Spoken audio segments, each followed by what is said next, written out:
So, gagawin na natin chicharon for snacks. Lalagyan natin ng bitchin, iced paminta, at asin. Ayan, guys. So, luto na natin itong chicken skin. Ayan, haluin lang hanggang sa, ayan, nagmantika na siya. So, isang pack lang muna ang aking niluto, guys. Ayan. So, isang pack lang muna. Kasi kailangan ko po talaga ng what do you call this? Ayan. Pag nag-golden na yan, pwede na natin siyang hanguin. Chicken skin. Pinapakuluan na po natin para magkaroon tayo ng mantika.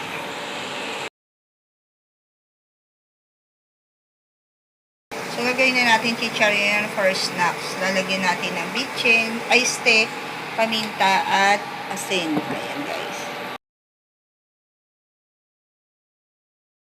Skin na first batch kasi maliit lang po yung kawali. Ipakita ko po sa inyo kung gaano karami ang kanyang mantika. Ito na, guys, ang ating mantika na nagawa sa chicken skin. Ayan, ito yung first pack. Ito yung first batch kasi maliit lang yung kawali, guys. So, ayan, ganyan siya karami. At yung mantika po na yan, do you imagine na galing yung balat niya dito, at yung mantikang yan, dito natin iluluto natin tong chicken pastel. Pero yung chicken pastel ko kakaiba. So, piniprepare ko kasi tinatanggalan kong mabuti ng buto. So, ito, guys, tikman na natin to. Pakita ko po sa inyo yung second batch. Ayan, guys, this is the second batch, guys. Actually, courtesy nito ni Sir Robert, talagang tinutulungan niya ako at siya yung nagluto doon sa first batch at isinalang ulit tong pangalawa. Ayan, guys, so nagtutubig po siya. Ayan, so ito yung mantika ng first batch. So tikman po natin to, guys. Sarap po. So tikman po natin, masarap sana to kung may suka, kaya lang hindi ako kumakain ng suka. Ayan, guys, oh, ang sarap.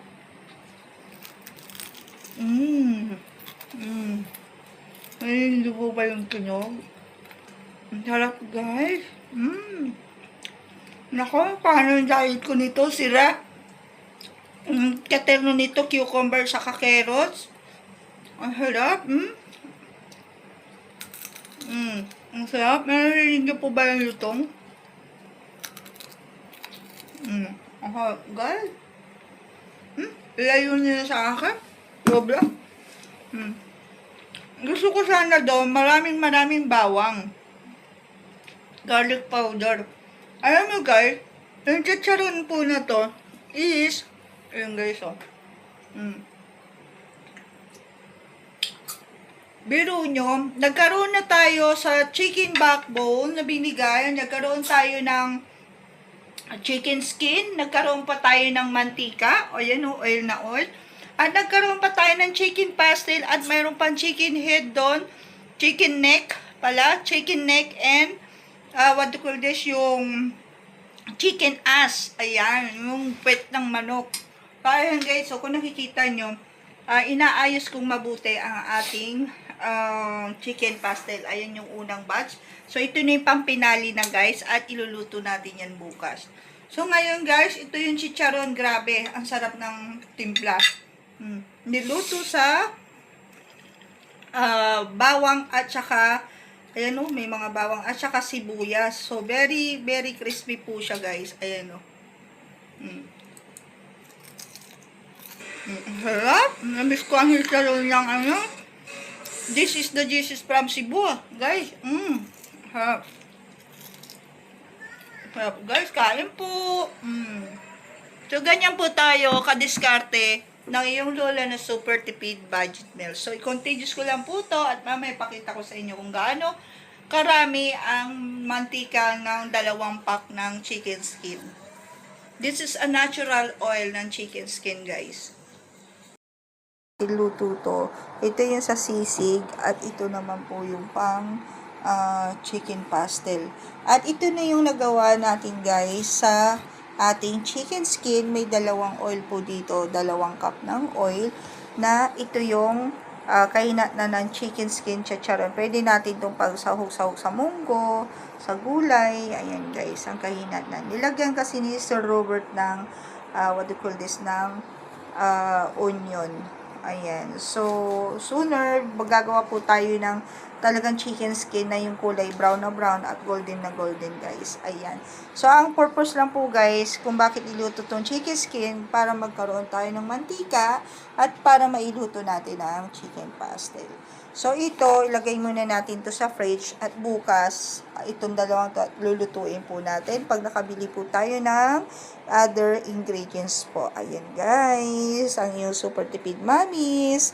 At kailangan natin magtipid-tipid at dumiskarte sa buhay. This is the backbone free from my friends from the Lebanese. So, this is our outcome. At marami pa po tayo doon sa fridge na natira ng mga chicken, guys. So, ilagay na natin to sa fridge, guys. Tignan nyo, guys, kung gaano karami ang ating naisalin na oil. Kung bibili po tayo ng oil, almost 17 real. Ay, umapaw na. Ayan, so, pwede na yan. So, ito, i-preserve na po natin yan. Ang ating free oil, ang linaw, kung nakikita nyo guys, napakalinaw. Ayan, this is the chicken oil.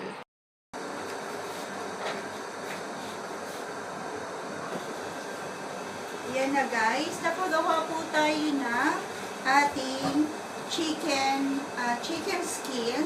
Ayan guys, this is the chicken skin na niluto po natin. At pwede natin siyang pangsahog-sahog sa mga vegetables, no? Sasahog po natin yan. Nakakatakam. Kaya lang, sobrang cholesterol po to at nagda-diet ako. Pero masarap, hindi maiwasang tikman. Ayan guys. So, ang harap. And then, nakagawa din po tayo sa gawa ng chicken skin ng oil. Very, very clear the oil. Ito yung lahat-lahat ng oil na nagawa natin. May sobra pang kalahati doon. Ayan, guys. So, ito yung sobra niya. Ayan, guys. So, halos kalahati pa nito. Plus, itong nagawa sa oil. Yung 50 pieces na backbone, tinanggalan po natin ng chicken skin. Ito na yung kahinatan niya. At ito na rin yung oil niya. Wala pa dito yung oil ng chicken anos. Mas mataba po yun. Bukas ko iluluto o sa susunod na araw yung chicken na puwet ng manok. Lalaga natin yung pagmamantikahin natin hanggang sa gawin natin siyang i-fried yung ng puwet ng manok. At pwede rin yun ng pangsahog-sahog sa ating gulay. Ayan guys. So, hanggang dito na naman guys. Thank you for watching. Sana may natutunan po kayo at may naidulot po kong munting share sa super tipid budget meal to all solo parents, no? And the whole world, solo mother, solo father, na kailangan natin ng diskarte sa buhay. Kailangan po natin magtipid para sa ating pangangailangan ng ating mga anak. So, kailangan natin mag-less budget, mag-tight budget to save our money. So, see, this is the the backbone for one of my friend.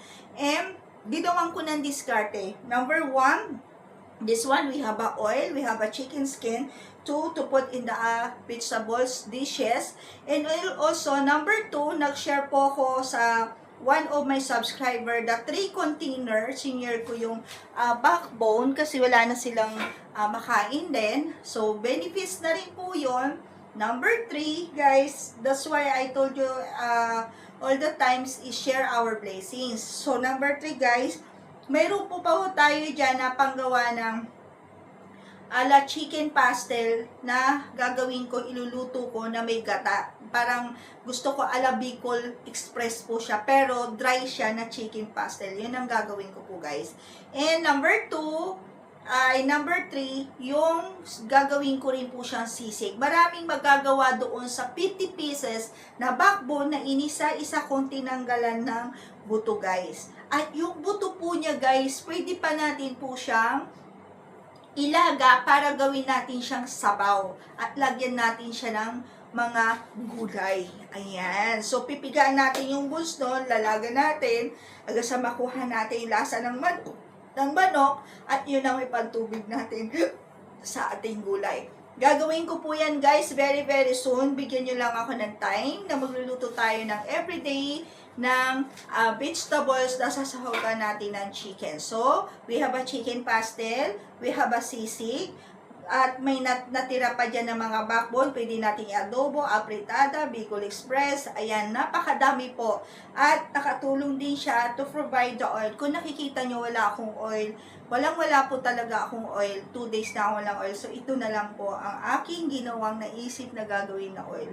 See, so mas marami din po yung chicken anos. Meron din akong chicken anos, chicken neck. Meron din po tayo. Ipa-fry natin yan very very soon for the stock. Kakaibang fried din po yun. So, hanggang dito na lamang. This is my chicken skin and oil.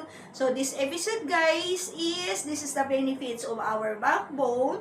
Okay, chicken skin and chicken oil. Ito lang po yung pinakamagandang chicken oil po natin. Ayan guys, so thank you for watching guys. And please mommies, mag-comments lang po kayo down below. At anong lagi kong sinasabi, God is good all the time. Work, work, work. Of course, fight, fight, fight lang po tayo sa buhay. And please like and bell the notification bell. Subscribe my YouTube channel. And please watch the upcoming video po. Ayan. Thank you so much guys. I love you all and God bless us po. Mwah! Tikman na natin to guys.